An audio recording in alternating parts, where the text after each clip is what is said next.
কিয়ামতের পূর্বে যখন সূর্য পশ্চিম দিক থেকে উঠে যাবে, তখন মাটির তল থেকে মাটি ফেটে একটা প্রাণী বের হবে। এই প্রাণীটি মানুষের সাথে কথা বলতে পারবে।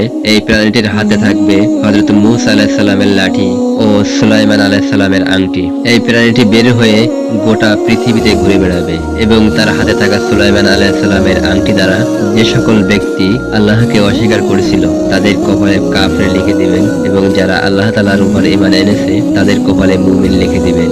সেই সময় পৃথিবীর অবস্থা এমন হবে, একজন মুমিন আরেকজন মুমিনকে দেখে চিনতে পারবে এবং একজন কাফের আরেকজন কাফেরকে দেখে চিনতে পারবে। কিন্তু সেই সময় কাফেররা চাইলেও আল্লাহ তাআলার কাছে তওবা করতে পারবে না, কেননা সূর্য সেই সময় পশ্চিম দিকে উঠে যাবে। আর সূর্য পশ্চিম দিকে উঠে যাওয়ার মানে তওবার দরজা বন্ধ হয়ে যাওয়া। এই প্রাণীটি এসে সবাইকে উদ্দেশ্য করে বলবে, মানুষ কোরআনের আয়াত অস্বীকার করত আর আমি ছিলাম কোরআনের আয়াতের অংশ। আজ আমি বের হয়ে এসেছি আর এই প্রাণীটির নাম হবে দাব্বাতুল আরদ।